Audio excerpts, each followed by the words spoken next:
안녕하십니까. 날마다 기막힌 정오의 박정희 목사입니다. 새로운 한 주가 시작이 되었습니다. 한 주도 주님의 말씀 안에서 믿음으로 승리하시는 우리 날마다 기막힌 정오 식구들 되시기를 주님의 이름으로 기도하겠습니다. 지난주에 제가 날마다 기막힌 정오 좀 촬영을 며칠 좀 쉬게 되었습니다. 컨디션이 좀 좋지가 못했는데요.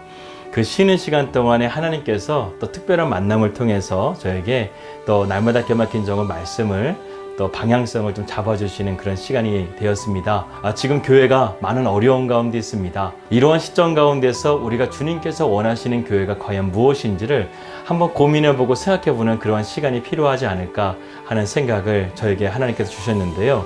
그래서 요한계시록의 말씀을 통해서 소아시아 7교회, 하나님께서 책망하시고 칭찬하셨던 그 소아시아 7교회를 통해서 하나님이 칭찬하시는 교회가 어떤 교회인가, 또 하나님께서 책망하시는 교회가 무엇인가, 그리고 이 땅 가운데 교회는 어떤 교회가 되어야 하는가, 이것을 우리가 함께 고민하고 생각해 보면서 말씀의 은혜를 나누는 시간을 가지려고 합니다.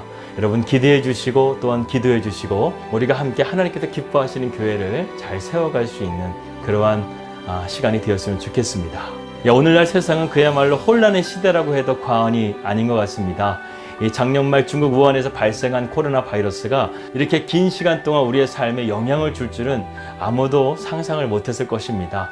금방 풀리겠지, 금방 치료제가 개발되겠지, 이런 생각을 했지만 점점 시간이 지나면서요, 과연 치료제는 개발될 수 있을까? 그리고 이 코로나 바이러스가 언제 끝날 것인가? 이러한 생각을 하면서 우리는 불안과 두려움 가운데 살아가고 있습니다. 이곳 뉴질랜드는 지난 8월 달부터요, 또다시 코로나가 확산되어 가지고요, 락다운이 되었습니다. 그래서 지금 저희가 한 달 동안 교회에서 예배를 드리지 못하고 영상으로 예배를 드리고 있습니다. 이 한국도 마찬가지로 지금 오프라인 예배가 아니라 지금 온라인 예배로 지금 3주째 지금 국가에서 강제적으로 그렇게 예배를 드리게끔 제재를 하고 있는데요. 정말 과거에 이러한 것들을 저희가 상상도 할 수 없었던 일들이요, 지금 벌어지고 있는 거예요. 나라와 나라에 지금 하늘길이 막혀버렸고요, 경제가 멈춰버리고 또한 우리의 일상의 삶이 멈춰버리는 그러한 시간을 우리는 맞이하고 있습니다. 그런데 이러한 상황 가운데 지금 교회가요, 지탄을 받고 있다는 거예요. 이 코로나 바이러스를 통해서요, 더군다나 욕먹고 있는 교회, 더 큰 욕을 먹고 있는 그런 상황 가운데 있게 되었다는 것입니다. 교회가 하나님의 나라를 전하고 복음을 전하고 또 구제도 열심히 하고 또 사회봉사도 열심히 하는 가운데 있는데 왜 교회가 이렇게 욕을 먹어야 되는가? 이러한 모습을 보면서요, 참으로 안타까운 마음이 들 때가 있습니다. 더군다나 지금 개척교회로서 열심히 목회를 하고 있는 목사님들이 힘이 빠지는 거예요. 지금 이 코로나 바이러스로 인해서 교회가 지탄을 받고 있는 가운데서요, 많은 성도들이 교회를 떠난다는 거예요. 믿음이 깊게 뿌리박지 못한 사람은요, 이 세상의 풍파에 휩쓸릴 수밖에 없는 거예요. 정말 교회가 세상적인 영향력을 잃어버렸을까? 그래서 많은 사람들이요, 우리가 바른 교회로 가기 위해서는 초대교회로 돌아가야 된다, 이렇게 얘기를 하기도 합니다. 그런데 여러분, 초대교회가 과연 그러한 교회의 모델이 될 수 있을까요? 우리가 잘 알고 있는 고린도 교회는요, 성령의 역사가 크게 일어났던 교회였습니다. 바울은요, 이 고린도 교회에 성령의 은사들이 막 나타났다고 그랬어요. 방언의 은사, 또 방언 통변의 은사, 예언의 은사, 병 고치는 은사, 이런 많은 하나님의 성령의 역사들이 나타났지만 바울이 고린도 교회에 서신을 보냈던 이 서신에는요, 단순하게 그러한 성령의 역사만 나타난 것이 아니라 교회에 너무나 많은 문제들 가운데서요, 바울이 눈물로써 이 고린도 교회에 서신을 보낸 것을 우리가 보게 됩니다. 그런데 이런 초대교회가 과연 우리의 모델이 된다고요? 아니라는 거예요. 그리고 중세교회를 보십시오. 중세교회는요, 그야말로 영적인 암흑기였습니다.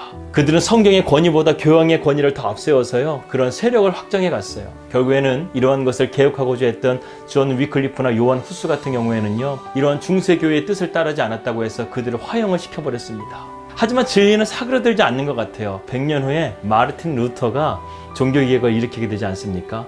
그로 말미암아 다시금 성경의 권위를 세워가고 교회를 새롭게 하는 그런 개신교가 탄생하게 되는 하나님의 놀라우신 역사가 또한 나타나는 것을 보게 됩니다.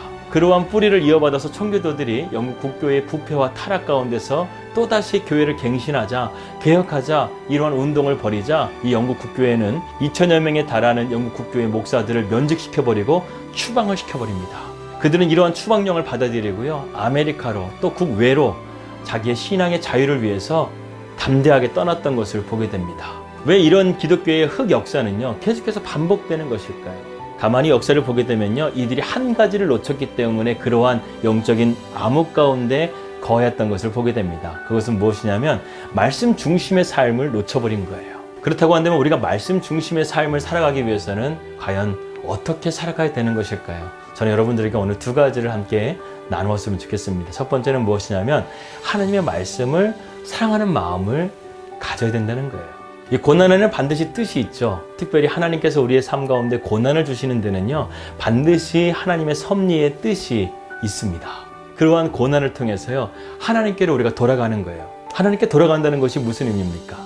하나님의 사랑을 회복하는 것, 그리고 하나님의 말씀 가운데 우리가 온전하게 순종하는 것, 이것이 하나님을 사랑하는 것 아니겠습니까? 그래서 성경 66권을 압축한 것이 바로 십계명이라고 하잖아요. 이 십계명에는 두 가지의 사랑이 있습니다. 그것은 무엇이냐면 하나님 사랑과 내 이웃 사랑이에요. 저는 아침마다 새벽 예배를 드릴 때요, 이 십계명을 선포하고 기도를 시작합니다. 첫 번째 계명이 무엇입니까? 다른 신을 섬기지 말라는 거예요. 하나님, 내가 하나님 외에 다른 신을 섬기지 않겠습니다.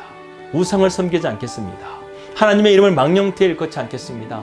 안식일을 거룩하게 지키겠습니다. 내 부모를 공경하겠습니다. 살인하지 않겠습니다. 간음하지 않겠습니다. 도적질하지 않겠습니다. 내 이웃에게 거짓 증거하지 않겠습니다. 하나님, 내 이웃에게 탐내지 않겠습니다. 이렇게 하나님 앞에 고백하고 나가는 거예요. 오히려 제가 날마다 기막힌 정오를 통해서 십계명의 말씀을 전하면서요, 오히려 제가 더 큰 은혜를 받았습니다. 아, 내가 얼마나 십계명의 말씀과 멀리 떨어져 살았던가. 이 성경 66권의 말씀, 그렇게 복잡하지 않은 것인데 내가 얼마나 이 말씀이 복잡하다고 내 스스로 생각하고 이 말씀 가운데 순종하지 않는 삶을 살았던가. 이러한 모습을 회개하고 주님 앞에 기도하고 있습니다. 여러분, 우리가 코로나 바이러스로 인해서 우리의 바쁜 일상이 멈춰버렸어요.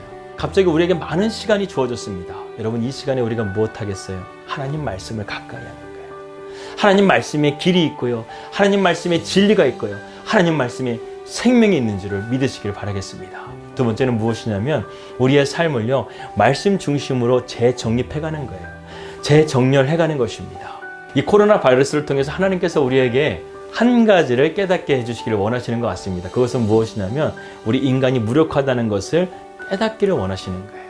사실 우리 인간은 얼마나 교만합니까? 그런데 우리 인간이요, 이 코로나 바이러스 하나의 치료제를 지금 아직까지도 못 만들고 있다는 거예요.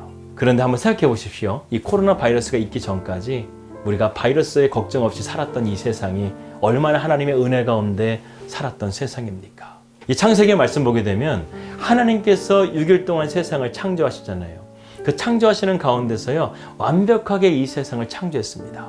그런데요, 이 인간의 죄악으로 말미암아 이 모든 것들이 깨어지기 시작한 거예요. 이 노아의 홍수 이전까지 이 세상에는요, 이 궁창이라는 것, 물층이 있었다고 합니다. 수증기층이 있었는데 이 수증기층이 있음을 통해서요, 이 사막이 없었다는 거예요. 모든 세계가 다 푸르른 세상이었다는 것입니다. 생육하고 번성하는 세상이었다는 거예요. 그래서 사막이나 광야 같은 데서요, 동물의 뼈가 발견된다는 것이 무슨 말입니까? 그 수증기층이요, 햇볕을 막아줌을 통해서 전 지구가 따뜻한 지구였고요, 수분이 충분했던 지구였다는 것입니다. 그렇기 때문에 우리 인간이요, 장수할 수 있었던 비결이 바로 이 물층 때문에 그렇다는 거예요. 여러분, 하나님은 창조주시고요, 우린 피조물이에요. 오늘날 세상은요, 이 수직적인 관계를 상당히 거부하고 있습니다. 모두가 다 수평적이길 원하는 거예요. 모두가 평등하길 원합니다. 하지만요, 하나님과의 우리와의 관계는 수직적인 관계가 맞는 거예요. 그 가운데 예수님께서 화목제물이 되어주셔가지고요, 우리가 하나님과 영적인 교제할 수 있는 그러한 관계를 만들어 주신 것입니다. 여러분, 하나님은 창조주, 우리는 피조물. 이 관계를 복잡하게 만들 거 없어요. 세상은 이것을 자꾸만 복잡하게 만들려고 합니다. 무신론이라든가 불가지론 같이 하나님의 존재를 자꾸만 깎아내려서 우리 인간이 신이 되려고 하는 그러한 세상을 만들어 가려고 한다는 거예요. 우리는 이것을 배격해야 됩니다. 이것이 메리트가 있는 거예요. 그런데 여러분, 하나님은 반드시 우리 인간의 이런 교만함을 꺾으십니다. 노아의 홍수 사건이나 아니면 바벨탑 사건을 통해서요, 인간의 그러한 교만함을 반드시 꺾으시는, 그리고 이스라엘 백성들이 하나님의 죄악 가운데 가득 차셨을 때 그들을 바벨론의 포로가 되게 하시면서 그들의 교만을 꺾으시고 그들을 다시금 하나님의 말씀으로, 말씀의 그 권위 안으로 들어오게 하셨던 것처럼 우리도 그러한 말씀의 재정립 가운데서 우리의 믿음을 온전하게 세워갈 때 우리는 모래 위에 세워진 성이 아니라 반석 위에 세워진 성을 통해서 하나님의 말씀 가운데 굳건한 교회를 세워갈 줄을 믿습니다. 여러분, 말씀 중심의 삶, 말씀의 권위를 인정하는 삶, 이것이 바로 교회의 기초가 되어야 된다는 사실을 기억하면서요, 우리가 그러한 말씀을 사모하고 말씀 안에서 승리하는 우리 믿음의 자녀들이 되시기를 주님의 이름으로 기도하겠습니다. 기도하겠습니다. 하나님, 감사합니다. 우리가 교회는 무엇인가? 이러한 주제를 가지고 날마다 기막힌 정오 긴 여정을 시작합니다. 하나님께서 기뻐하시는 교회, 하나님께서 책망하시는 교회가 무엇인지를 우리가 바로 깨달아 우리가 온전히 주님이 몸된 교회를 세워갈 수 있도록 인도하여 주시옵소서. 예수님의 이름으로 기도하였습니다. 아멘. 여러분, 말씀으로 승리하는 교회를 세워갑시다. 우리 믿음으로 승리합시다. 할렐루야.